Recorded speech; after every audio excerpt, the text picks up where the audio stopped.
आसिया अल्लाह पर ईमान लाई। जलालैन शरीफ के अंदर है, जिसके मफहूम को मैं आपके सामने पेश कर रहा हूं। जब फिरौन को पता चला कि उसकी खुद की बीवी उसको खुदा नहीं मानती, तो हजरत आसिया को वरगलाने के लिए, दीन से हटाने के लिए, दीन से दूर करने के लिए, हजरत आसिया का ईमान छीनने के लिए तरह तरह के जतन किए जाने लगे, धमकियां दी जाने लगी। अल्लाह अकबर। और एक वक्त तो वो आया, ऐ खातूने जन्नत की कनीज़ो, आज हमारा ईमान छीनने के लिए कोई ऐसी कोशिश नहीं कर सकता और ना कोई ऐसी कोशिश कर पा रहा है।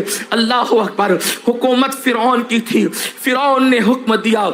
हालांकि ये बात मालूम होने से पहले फिरौन हजरत आसिया की बात भी मानता था, हजरत आसिया की बात भी कबूल करता था, आसिया के मशवरे पर अमल करता था। जब उसको पता चला कि ये खुदा नहीं मानती, तो फिर गुस्से में आया और हुक्म दिया कि आसिया को तपती हुई जमीन पर लिटा दिया जाए। और तपती हुई जमीन पर लिटाने के बाद उनकी हाथों में खूंटियां ठोक दी जाए।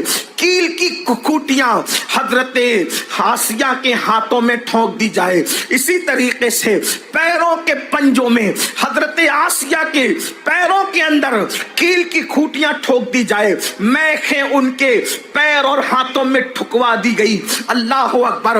और अल्लाह अल्लाह। इसी पर बस नहीं, औरतें तो सिनफे नाजुक होती हैं, औरतें तो बहुत कमजोर होती हैं, मगर कुर्बान ऐ खातूने जन्नत की कनीजों, सैयदा आसिया के सीने पर पत्थर रख दिया जाता।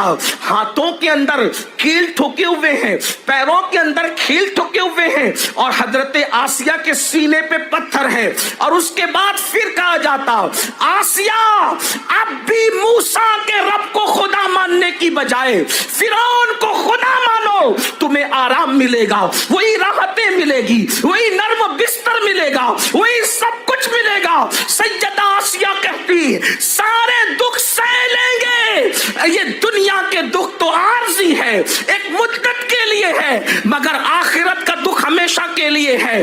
अगर किसी गैरुल्लाह को खुदा माना तो हमेशा का अज़ाब होगा, और अगर यहाँ तुम सजा दोगे तो इंशाअल्लाह यहाँ की तकलीफ के बाद जन्नत की हमेशा की राहतें होगी, हमेशा का आराम होगा, हमेशा का सुकून होगा। आप जानते हैं तफसीर में मौजूद है, जब हजरत सैयदा आसिया की इस इस्तिकामत को देखा गया तो फिर क्या हुआ, तपती हुई धूप में जब आसिया को कील ठोक करके लिटा दिया जाता और सीने पे पत्थर रखे जाते, तो अल्लाह के फरिश्ते हजरत आसिया के वजूद पर अपने परों से साया किया करते थे। इसका मतलब यह है कि अगर कोई ईमान के रास्ते में कुर्बानी दे, अगर कोई इस्लाम के रास्ते में कुर्बानी दे, ईमान बचाने की कोशिश करे और दुनिया को अहमियत न दे, तो अल्लाह उसको कितना मोहतरम बना देता है, कितना मुकर्रम बना देता है। जरा गौर तो करो, एक औरत, गुमनाम सी औरत, फिरौन की बीवी, अल्लाह अकबर, जब ईमान के मामले में डट गई, इस्लाम के मामले में डट गई और उसने ईमान का सौदा न किया, हर दुख गवारा किया, तो अल्लाह अकबर, वो गुमनाम सी खातून कुरान मुकद्दस का उन्वान बन गई, कुरान की सूरतों का उन्वान बन गई। कुरान मुकद्दस में उस खातून का जिक्र आ रहा है, इज्जत और एहतराम से उसका तस्करा किया जा रहा है। अल्लाह अकबर। उसी तकलीफ और दर्द कर्ब की हालत में हजरत आसिया शहीद हो जाती है। हमारे बुजुर्ग सूफिया फरमाते हैं, आसिया ने फिरौन के हाथ पर ईमान का सौदा न किया तो अल्लाह ने उसको शहादत का मर्तबा दिया, और जन्नत में अल्लाह उस खातून को सैयदुल अंबिया मुहम्मदुर रसूलुल्लाह के निकाह में शामिल होने का शरफ अता फरमाएगा।